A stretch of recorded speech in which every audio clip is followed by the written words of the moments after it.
Assalamualaikum warahmatullahi wabarakatuh. Perkenalkan, nama saya Denny Fatur Rahman Sugiharto dari kelas B1 PTO angkatan 2022. Pada kesempatan kali ini saya akan menjelaskan tentang transmisi manual. Selanjutnya,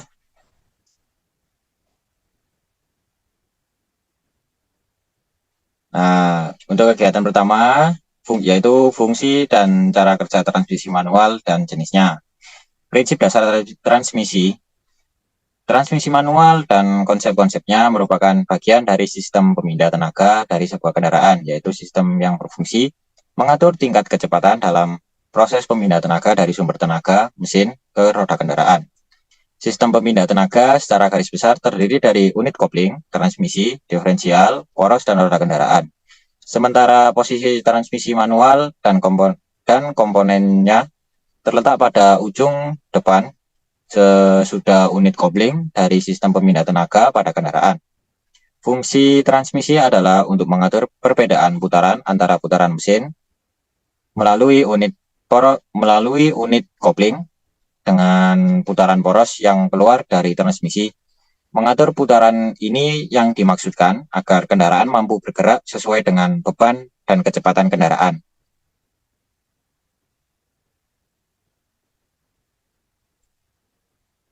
Selanjutnya ada konsep kerja transmisi. Konsep kerja transmisi manual dapat dijelaskan melalui gambar berikut. Berdasarkan gambar di atas, dapat dilihat perbedaan antara keduanya. Gambar pertama, seorang pendorong mobil yang ditanjakan secara langsung, sementara gambar kedua menggunakan tongkat pengungkit. Manakah di antara keduanya yang lebih ringan? Jawabnya tentu dia menggunakan pengungkit, sebab pada posisi pertama gaya dorong secara langsung, sementara posisi kedua menggunakan transfer momen melalui tongkat. Semakin panjang lengan, maka tenaga yang dikeluarkan untuk mendorong kendaraan maka akan semakin ringan.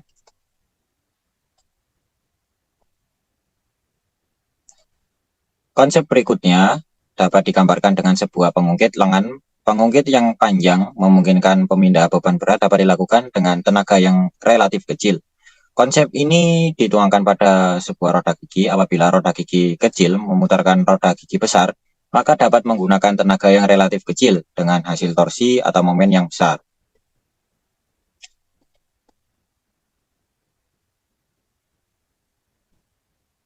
Pengertian torsi atau momen. Torsi mesin yang dikembangkan ketika tekanan pembakaran mendorong piston ke bawah untuk memutar poros engkol.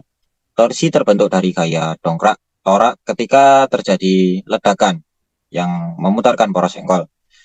Secara sederhana, ketika mesin bekerja, ledakan dalam silinder mendorong torak, kemudian ledakan tersebut dirubah menjadi gaya dorong yang dialirkan ke crankshaft atau poros engkol. Kemudian gaya tersebut disalurkan ke transmisi untuk menggerakkan roda. Gaya itulah yang dinamakan torsi, atau torsi adalah hasil dari benda yang bergerak, berputar, dan porosnya. Torsi pada kendaraan berguna untuk memberikan start awal kendaraan lebih baik, kemudian memberikan tenaga optimal saat kendaraan pada kondisi jalan yang berat seperti tanjakan, medan berlumpur, atau bersalju. Semakin panjang pena torak, semakin besar torsi yang akan dihasilkan. Selanjutnya ada konstruksi dasar transmisi. Transmisi tersusun dari berbagai roda gigi kecepatan yang memiliki perbandingan roda gigi berbeda satu sama lain, bertujuan untuk merubah besar kecilnya torsi dan tenaga tergantung kebutuhan saat berkendara. Pada contohnya, saat kendaraan menanjak atau membutuhkan perbandingan roda gigi yang lebih besar, sehingga momen torsi yang dihasilkan dengan kecepatan yang kecil. Syarat transmisi, yang pertama harus mudah dan cepat bekerjanya. Kedua, dapat membedakan tenaga dengan lembut. Yang ketiga, ringan, praktis dalam bentuk, dan masalah yang mudah dan masalah yang yang mudah dioperasikan lah. Terus yang keempat adalah ekonomis. Yang kelima, mudah dalam perawatan. Fungsi dari perubahan perbandingan roda gigi pada transmisi itu yang pertama itu satu, merubah momen atau torsi, yang kedua merubah kecepatan kendaraan, yang ketiga memungkinkan kendaraan bergerak mundur, terus yang keempat memungkinkan kendaraan diam saat mesin hidup. Terus selanjutnya ada macam-macam roda gigi atau gears. adalah roda yang terbuat dari besi yang mempunyai gerigi pada permukaannya. Bentuk gigi yang dibuat sedemikian rupa hingga dapat bekerja secara berpasangan, dan setiap pasangan terdapat sebuah roda gigi yang menggerakkan atau driving gear, dan sebuah roda gigi yang digerakkan driver gear. Suatu kelompok atau kumpulan roda gigi dengan komponen yang lain membentuk suatu sistem transmisi dalam satu kendaraan. Mereka terletak dalam satu wadah yang disebut transmission case atau casingnya, atau kadang disebut dengan gearbox. Beberapa macam desain roda gigi yang dipergunakan untuk transmisi adalah bisa kita lihat gambar di bawah. Selanjutnya, nah di sini ada bagian-bagiannya, itu ada helikal. Roda gigi jenis helikal, bentuk giginya miring terhadap poros, dipergunakan untuk roda gigi tetap atau yang tidak bisa digeser. Constant mesh dan synchromess memiliki daya cengkram atau lebih menggigit, lebih senyap, mampu memisikan beban yang lebih besar, cocok untuk kecepatan tinggi. Terus di sini ada jenis sepur. Bentuk giginya lurus sejajar dengan poros, dipergunakan untuk roda gigi geser atau yang bisa digeser atau sliding mesh. Kurang baik digunakan pada kecepatan tinggi dan cenderungnya itu berisik saat kecepatan tinggi. Yes, terus yang ketiga ada double helikal. Bentuk giginya miring terhadap poros, dipergunakan untuk roda gigi tetap atau yang tidak bisa digeser. Constant mesh dan synchromess menghilangkan beban dorong dan menghasilkan performa yang lebih halus. Biasanya dipakai di gearbox tertutup agar mendapatkan pelumasan yang baik. Terus di sini ada jenis-jenis transmisi seperti telah dikemukakan di atas. Transmisi pada kendaraan terdiri dari berbagai bentuk roda gigi. Ada di setiap tetap atau constant mesh, ada di geser sliding mesh. Nah, berikut ini akan saya cobakan jelaskan konsep kerja masing-masing. Yang pertama ada roda gigi geser. Transmisi dengan roda gigi geser atau sliding mesh. Roda gigi pada poros input yaitu berasal dari kopling, dipasang mati. Sedangkan roda gigi yang dipasang pada poros output dipasang geser atau sliding. Roda gigi yang digunakan untuk model ini tentunya jenis spur. Perhatikan pada gambar berikut. Dari mesin, input shaft A dan B perbandingannya itu lebih besar dan kecil, dan D dan C sama, lebih besar dan kecil, akan tetapi berbeda torsi tentunya. Lalu disambungkan ke roda. Selanjutnya, di sini ada posisi netral. Posisi netral, setiap transmisi mempunyai posisi ini di mana putaran poros input tidak dipindahkan ke poros output. Posisi ini digunakan saat berhenti atau yang lainnya, di mana sedang tidak diperlukan atau tidak memerlukan tenaga mesin. Untuk memenuhi kebutuhan tersebut, maka kedua roda gigi pada poros output C dan D digeser agar tidak berhubungan dengan roda gigi dari poros A dan B.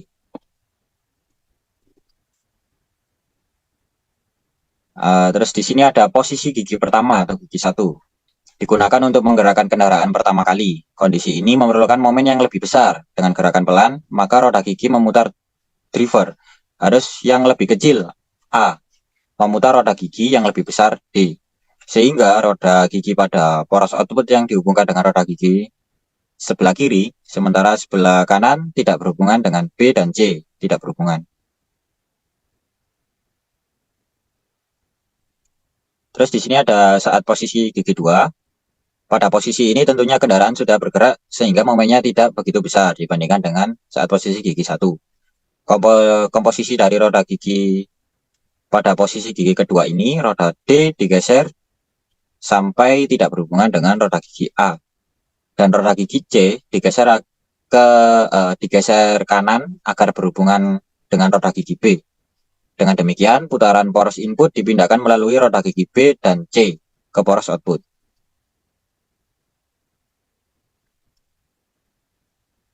Selanjutnya ada roda gigi tetap. transmisi dengan roda gigi tetap, sistem pemindah kecepatan pada sistem ini tidak memindahkan roda gigi, namun dengan menambah satu kelengkapan kopling geser. Hubungan roda gigi C dan D terhadap poros output bebas, bukan sliding seperti pada model sebelumnya. Sedangkan yang terhubung sliding dengan poros output adalah kopling gesernya. Pada model transmisi roda gigi tetap ini memungkinkan dipergunakan bentuk roda gigi selain model spur, sehingga memungkinkan pengguna roda gigi yang lebih kuat. Kopling geser dapat digeser ke kanan atau ke kiri. Bila kopling ada di tengah, maka berarti transmisi pada posisi netral.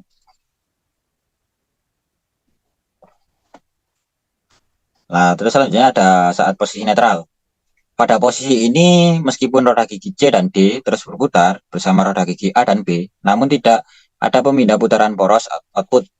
Hal ini karena baik roda gigi C maupun roda gigi G terpasang bebas terhadap poros output.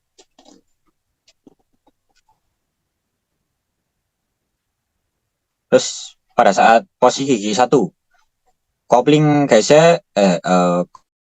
geser digeser ke kiri sehingga berhubungan dengan roda gigi D, sehingga putaran poros input disalurkan melalui roda gigi A, memutar roda gigi D, dan membawa kopling geser yang telah terhubung, dan akhirnya poros output terbawa melalui putaran kopling geser. Terus saat posisi gigi 2, kopling digeser ke kanan sehingga berhubungan dengan roda gigi C, sehingga putaran poros input disalurkan melalui roda gigi B, memutar roda gigi C, dan membawa kopling geser yang telah terhubung, dan akhirnya poros output terbawa putaran melalui kopling geser. Nah, di sini ada kelebihan dan kekurangan. Sliding mesh, kelebihan. 1. Konstruksi sederhana. Yang kedua, tidak memerlukan biaya yang banyak komponen tentunya. Terus kekurangannya, di sini ada konstruksi yang lebih besar. Terus perpindahan gigi yang tidak dapat langsung atau memerlukan jeda waktu. Terus suara pemindahan yang cukup kasar. Terus yang keempat, tidak dapat berpindah gigi saat putaran mesin tinggi.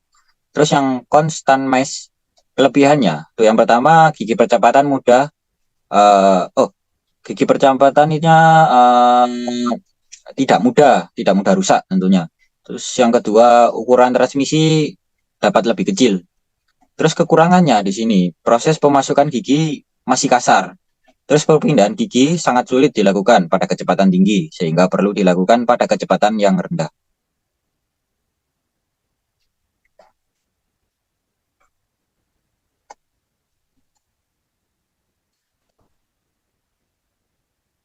Next. Synchromesh. Next. Nah, dapat kita rangkumkan dari materi yang telah saya sampaikan tadi. Itu yang pertama, transmisi manual dan komponen-komponennya merupakan bagian dari sistem pemindah tenaga dari sebuah kendaraan, yaitu sistem yang berfungsi mengatur tingkat kecepatan dalam proses pemindah tenaga dari sumber tenaga, mesin, ke roda kendaraan, atau pemakai. Terus yang kedua, sistem pemindah tenaga secara garis besar terdiri dari unit kopling, transmisi, diferensial, dan poros roda kendaraan.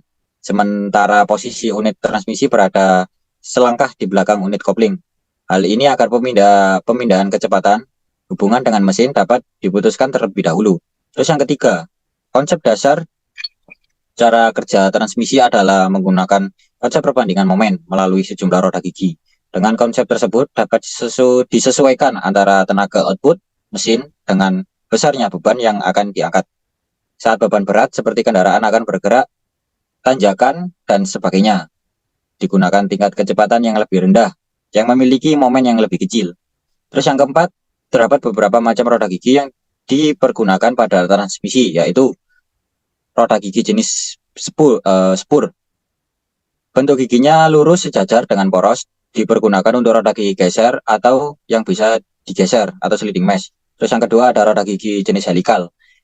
Bentuk gigi miring terdapat pada poros, dan roda gigi jenis double helikal. Bentuk giginya double miring terhadap poros. Dipergunakan untuk roda gigi tetap atau yang tidak bisa digeser, constant mesh atau synchromesh. Terus yang kelima, yang terakhir, terdapat 3 macam sistem pemindahan kecepatan pada unit transmisi, yaitu dengan sistem menggeser roda gigi atau sliding mesh, sistem roda gigi tetap dengan menggunakan kopling geser, dan sistem roda gigi tetap yang menggunakan sinkromesh. Baik, sekian presentasi yang bisa saya sampaikan. Semoga bermanfaat. Sampai jumpa di lain hari. Assalamualaikum warahmatullahi wabarakatuh.